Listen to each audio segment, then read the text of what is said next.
Just joining us, this is Taking Stock on Bloomberg. I'm Pim Fox. You know, when institutional brokers want specific ideas for select clients on which stocks to buy or sell, our next guest is someone they turn to for the answers and for guidance. Colin Berthoud is the director of youDevise. They conduct the research and make the call. Colin, good to have you with us. Thanks very much. For those that don't know what youDevise is, I always have to start off by asking you, okay, exactly what kind of information are you aggregating? Because this is all information that's coming to you from third parties. You put it all together. Tell us about it. Yes, we're a systems firm, so our job is to take the data from institutional brokers and relay that information to the specific clients that will pay them for those trade ideas. So it's all about the best stock picks from brokers for their clients. Okay, so taking all of these great ideas, is there some kind of record that you can point to that shows us whether this has actually been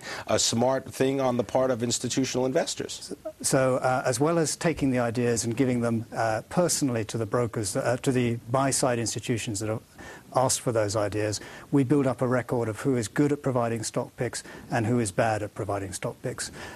This is a chart which shows the returns of the average broker against a relative index. So one of the things we found, we've analysed the whole database recently, there's about 4,000 people contributing, and around 75% of the institutional brokers in the UK are beating the UK index. So that's a lot better than most institutional funds are doing.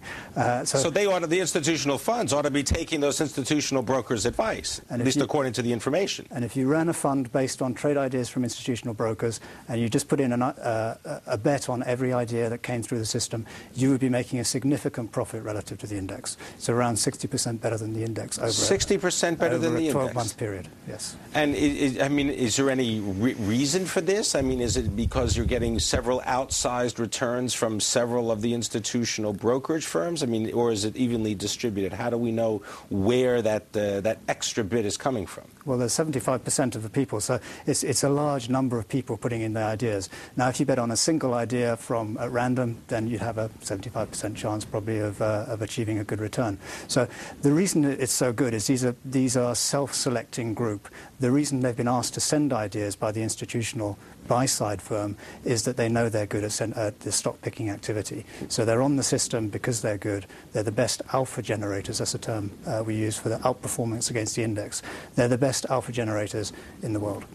So the idea being that if you're an institutional buy-side firm, you're, of course, only asking for ideas from those institutional research or brokerage firms that are very good at supplying those ideas.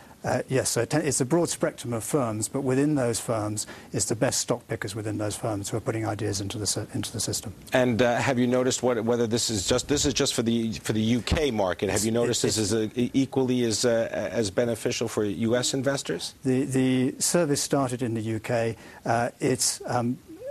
US brokerages are becoming better and better over time. So the return is more like 65% for the UK brokerages, but it's improving over time. So they get a little bit of a head start, yes. Though. So the number of people who are better than the index is 65%.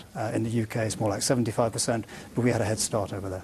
Okay. All right. Well, we're going to continue the conversation. We've got actual stock picks, indeed, from some of these institutional brokerage research firms. You're going to tell us some of the ideas that they've been passing along, and then we're going to see how they actually stack up. We've got more with Colin Berthoud as he prepares his stock picks from around the world. The list does include a grocery chain as well as a car to drive them home in. Yes, indeed. This is Taking Stock on Bloomberg. A programming note, Taking Stock begins each weekday at 3 p.m. Eastern on Bloomberg 1130 AM, XM channel 129, Sirius channel 130, and on Bloomberg.com.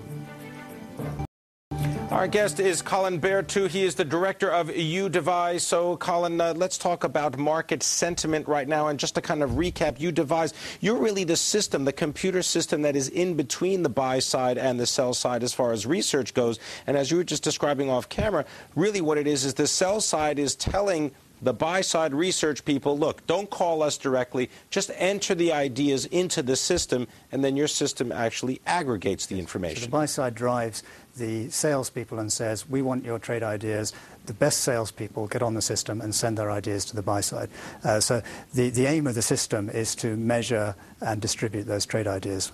So are the salespeople entering the ideas good? Are the ideas good? Should we act on this idea? Should we make the ideas part of our investment strategy? That is what the buy side. And they're doing this all in real time. And this is all real time. All right. So what is the real-time information telling you, let's say, about market sentiment right now? So are we bullish?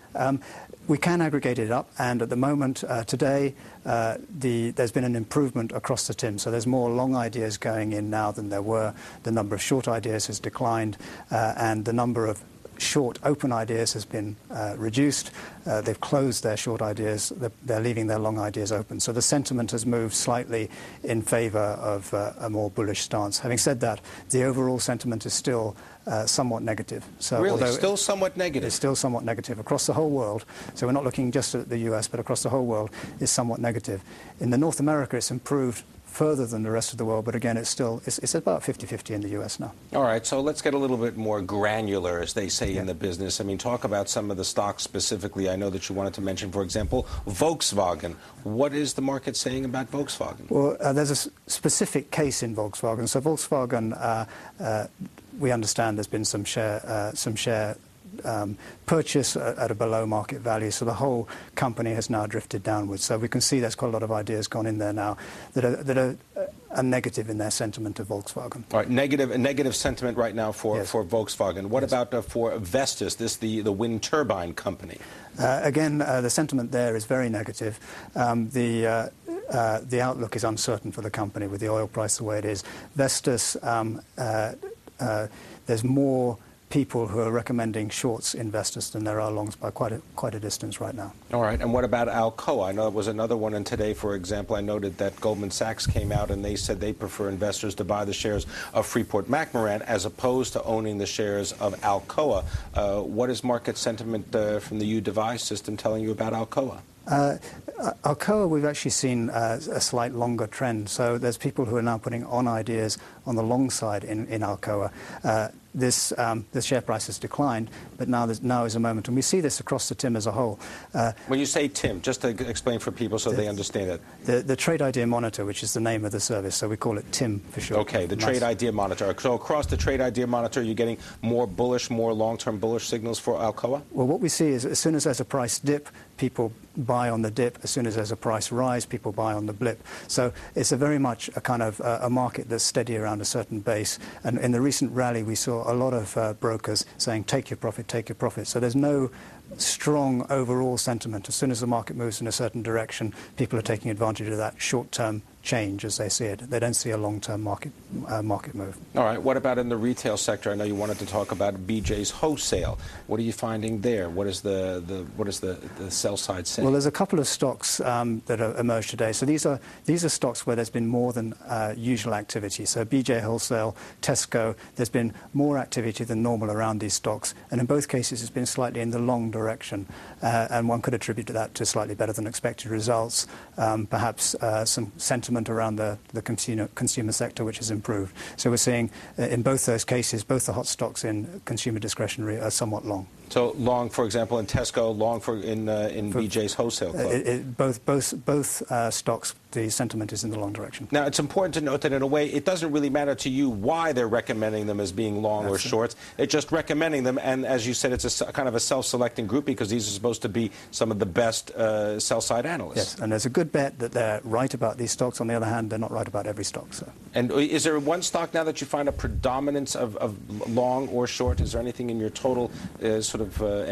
market universe? Well, all of these stocks that we mentioned just now, there's more than usual activity, both in terms of the stock relative to all the other stocks. There's around 3,000 stocks where there are ideas in the Trade Idea Monitor today. These stocks stand out because there's more activity than normal. So they stand out for that reason. One or two of them are particularly long or short. Volkswagen, as an example, everyone seems to be short on Volkswagen right now. All right. I want to thank you very much, Colin Berthoud, as always, coming to us from youDevise, as always, very interesting and giving us an insight into the world of sell-side research and what the buy side really wants to hear from the sell side. Thank you very much. Appreciate it.